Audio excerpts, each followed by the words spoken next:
The PM Simon Ekpa has sent a direct message to Dr. Ngozi Orabueze. Welcome once more, great and lovely people of Biafra, lovers of freedom all over the world. You are welcome once more to Star News TV Biafra. The PM Simon Ekpa, through Dr. Joy Irobi and her team, who went to see the PM in Finland, has this message, a direct message of warning to Dr. Ngozi Orabueze. After reading this message or this communication to Dr. Ngozi Orabueze, I will also give my 2 cents or advice to Dr. Ngozi Orabueze and whoever loves what she is doing and supports her. Right? So let's go. This is a letter from the Biafra Republic Government in Exile Advisory Committee, dated May 28, 2025. Dear Dr. Ngozi Orabueze, the subject is warning from the Biafra Republic Government Prime Minister Simon Ekpa, His Excellency Ekpa Simon Ejoko, to stop communications in Homeland. On Saturday, May 24, 2025, Biafra Republic Government in Exile Cabinet officials, Honorable Dr. Joy Irobi, Director General, MFA, Honorable Dr. Ruby Nadi, Minister of Education, Honorable Dr. Bryson Ekoma, Minister of Foreign Affairs, and Honorable Ima Madwabum, CRC and BSc Chairman, met with the Biafra Republic Government in Exile Prime Minister at the facility in Finland. Okay, so before I go further, the 4 names that were mentioned that made up the team that visited the PM in Finland, 3 of them are females, while 1 is a male. So for those of you who continue to say that somebody is against another person because he's a female, or the BRGIE are not working with females, 3 of these people are all females.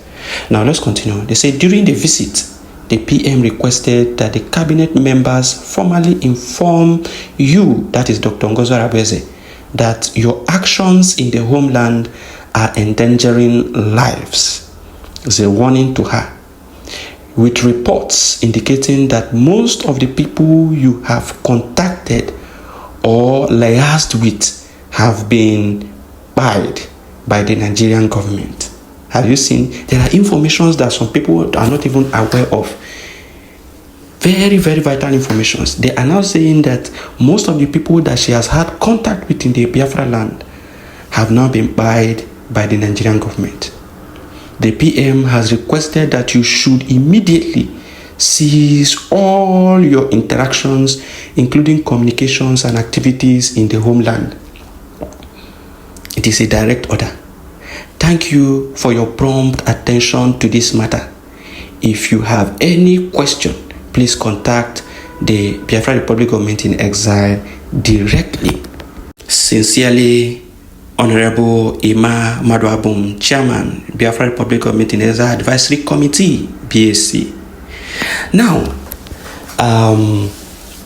it is a warning, and there are indications and there are evidences.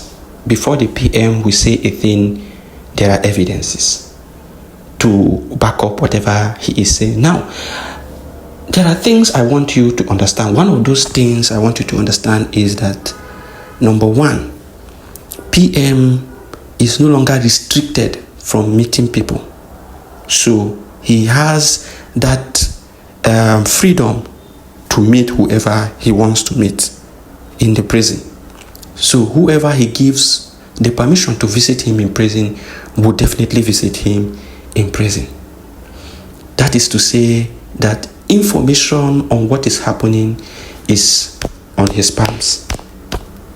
Information, videos, communications, everything can be shown to him and he will see it. So it is not like Mazi Nnamdi Kanu that you cannot carry gadgets to the place or you cannot inform him of certain things. This one, you can tell him what is happening, you can have a conversation with him, you can show him evidences of what is happening, and then he can see clearly and make informed decision. That is number 1 thing I would like you to know. Number two is that what is so difficult for Ngozi Orabueze and her team to make a request and visit Simon Ekpa in prison? What is their fear? I have asked this question before, and I am asking it again. Those of you who are in the camp of Ngozi Orabueze, what is the difficulty in going to Finland and see the PM one-on-one and have a discussion with him? What is so difficult in that? Is there something that they are hiding that we are not aware of? Because Finland is not any African country. People are visiting him. He is allowed to see people. Why is it difficult for you to go or even send a delegation from the USB? Send a delegation to meet with him and have a discussion with him. Why is it difficult? That is another pointer that people will look at and ask you questions. If you are genuine, why can't you pay a visit to your Prime Minister? Pay a proper visit to your Prime Minister. Number three, if it has been truly established that whoever you are in contact with, the person have been fired, then there is a challenge, because this is the modus operandi of the defunct DOS. Each time they have a communication with anybody, the person is being fired by the Zoo government. So what is really happening? What is really happening? I will ask this question again. Ngozi Orabueze, you are the first person to communicate that Commander Holy Ghost will not speak again. That let him come out and speak. That he has been fired. You are the first person to make that broadcast. That means you got an intel. So what really happened to Commander Holy Ghost? Because he has not spoken. Nobody knows if he is truly dead or alive. So that question will also go to you. What happened to Commander Holy Ghost? Since you are the first person to tell us that he has died, definitely you have more information about how he was died and what happened. So tell us. People want to know what happened to Commander Holy Ghost, a very fine soldier like Commander Holy Ghost.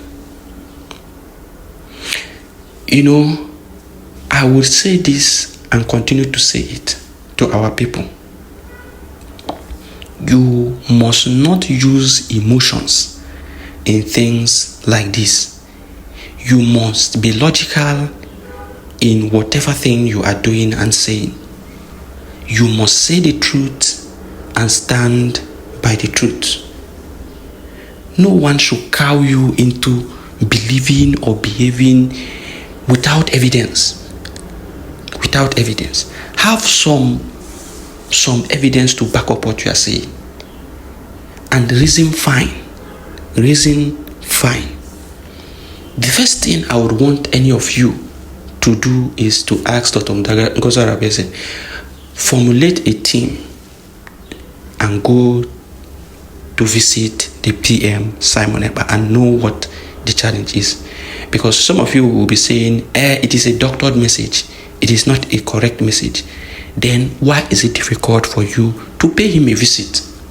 If you know it is a doctored message, pay him a visit. Or has he restricted you from visiting him? If he has, tell us that he has restricted you from visiting him. Then you now tell us the reason why he restricted you from visiting him. These are the things that needs to be discussed. I truly do not want to delve into the affairs of Ngozi Orabueze and all of that, and Ogenkere and all. But the reason why I'm bringing this information is because it is coming from the PM.